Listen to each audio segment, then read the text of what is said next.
سلام احبابي، معكم الشيف وليد. اليوم نحضر وصفه رائعه منقوشه بطريقه بسيطه، مكونات جد سهله.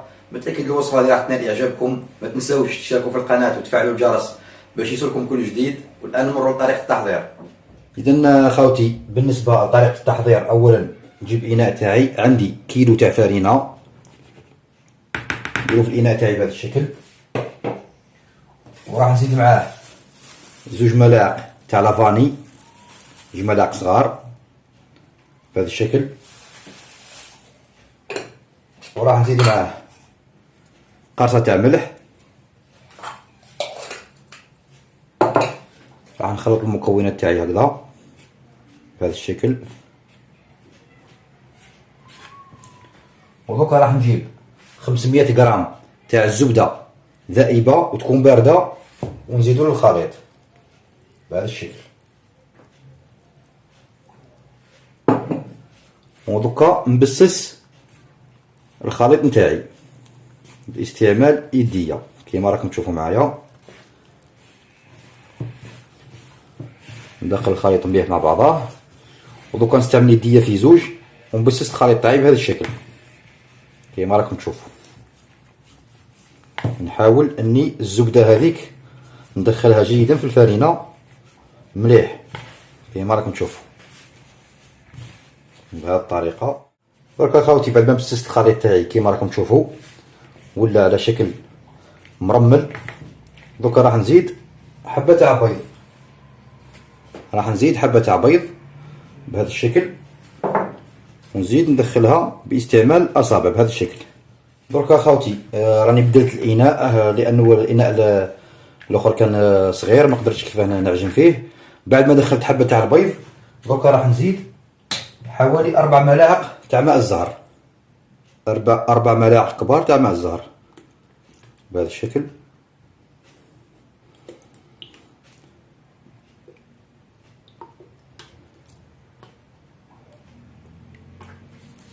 كيما هكذا. ونحاول نجمع العجين تاعي غير باستعمال الاصابع، ما نعجنهاش كيما تتعجن الكسره بهذا الشكل. برك نجمع العجين تاعي باستعمال الاصابع بهذا الشكل. درك اخوتي، بعد ما لميت العجينه تاعي، راح نجيب بابي فيلم وراح نحط العجينه تاعي بهذا الشكل ونغطيها مليح كيما راكم تشوفوا معايا.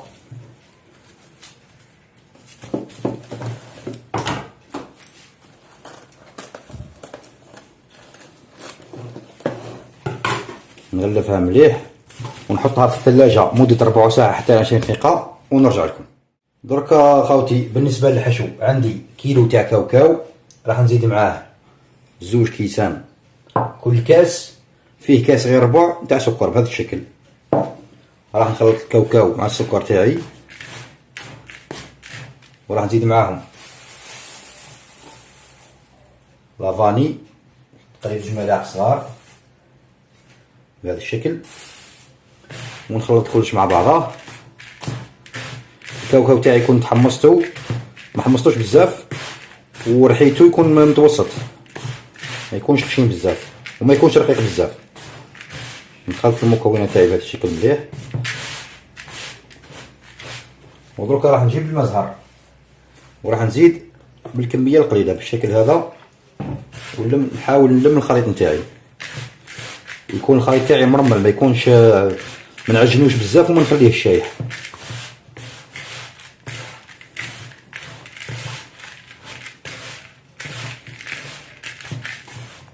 نزيدو شويه ماء زهر كيما راكم تشوفوا خوتي. الخليط تاعي راني رملته، شوفوا كيف يجي. دروكا راح نمروا للمرحله الجايه. دروكا خوتي، بعد ما مرت 4 ساعة على العجينه تاعنا، رانا خرجناها من الفريجيدار.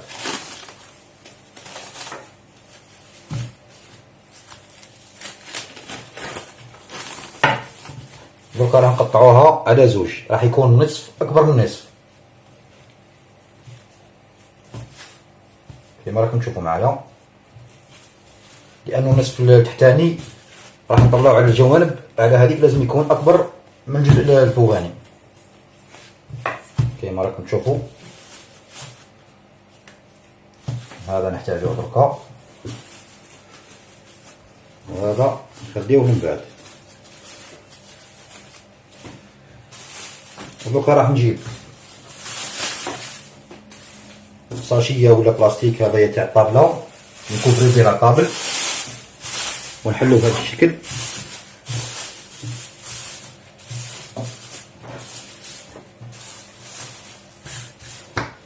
وراح نجيب العجين تاعي نحطها في الوسط،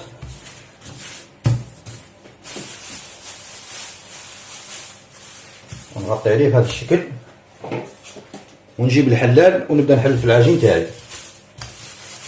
نحلها بهذا الشكل ونسويها ثاني على الجوانب بهذا الشكل كيما راكم تشوفوا.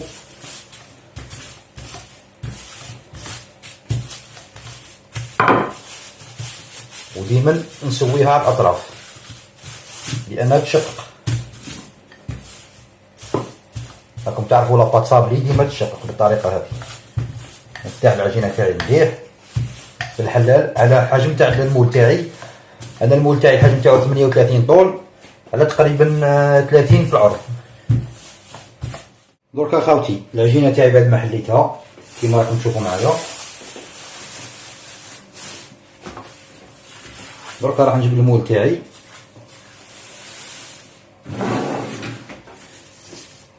كيما راكم تشوفوا، راح نهزها بهذا الشكل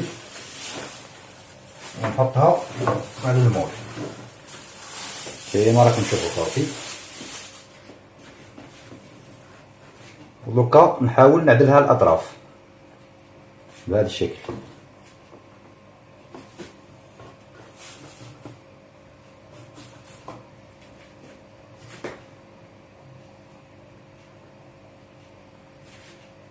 ما تخافوش منها، تتقطع بس ما تخافوش منها نورمال. دركا خاوتي بعد ما سويت العجينه تاعي في المول تاعي بهذا الشكل، راح نجيب الحشو تاعي كما كنا نشوفوا وراح نفرغه في الوسط بهذا الشكل.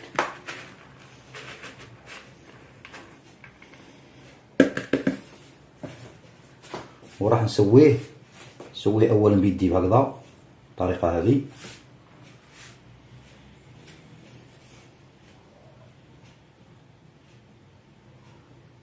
نحاول نوزعه بالتساوي على كل الجهات كيما راكم تشوفوا خاوتي.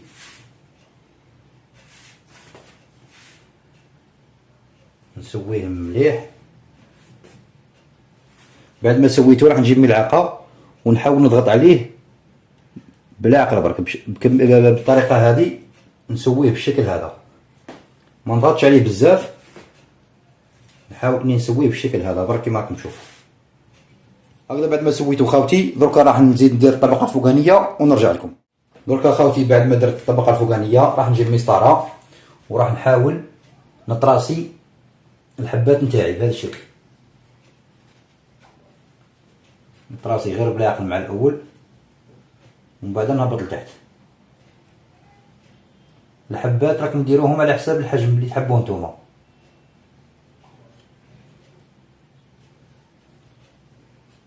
كيما راكم تشوفوا خاوتي غير نطراسي بلا عقل برك بهذا الشكل. نزيد ندير ثانية، واللي عنده مول اسمه يكون افضل.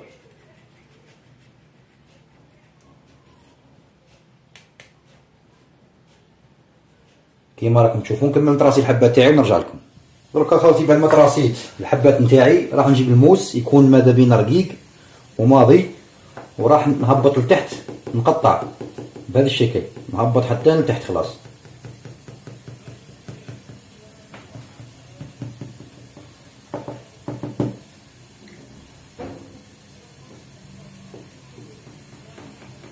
كيما راكم تشوفوا خاوتي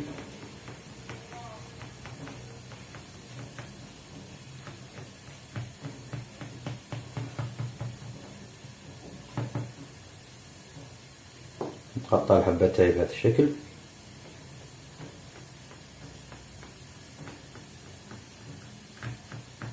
نهبط حتى للاسفل خلاص. درك اخوتي بعد ما قصيت الحبات تاعي راح نجيب النقاش كيما راكم تشوفوا، وراح نبدا ننقش الحبات نتاعي بهذا الشكل.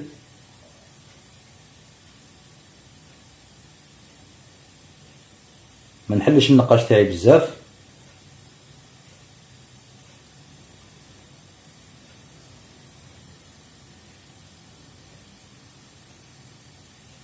كيما راكم تشوفوا خاوتي.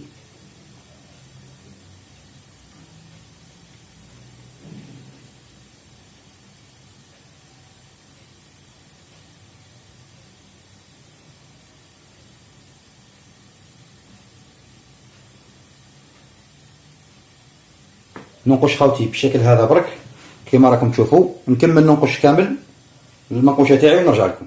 دركا خاوتي هذه هي المنقوشه تاعنا بعد ما نقشتها. دركا راح ندخلها للفرن على درجه حراره 180.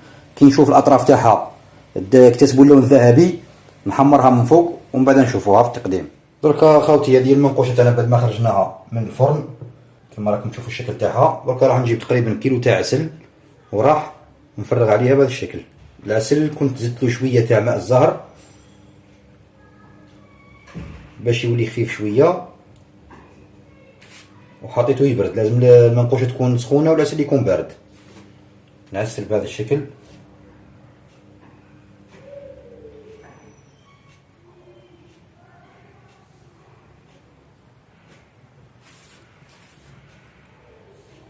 كيما راكم تشوفوا معايا خاوتي.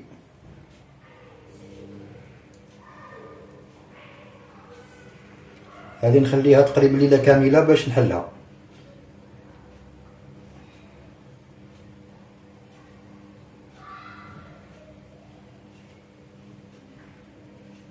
نعسلها بهذا الشكل خاوتي.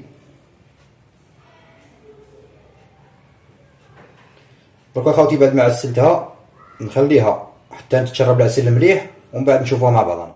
اذا خاوتي هذه هي المنقوشه تاعنا بعد ما كملناها. جات روعه ما شاء الله كيما راكم تشوفوا فيها الشكل. شوفوا ما شاء الله كيفاه طريه والقو تاعها روعه روعه روعه. متاكد راح تنال اعجابكم. ما تنساوش تشتركوا في القناه وتفعلوا الجرس باش يوصلكم كل جديد، ونتلاقاو ان شاء الله في وصفات اخرى.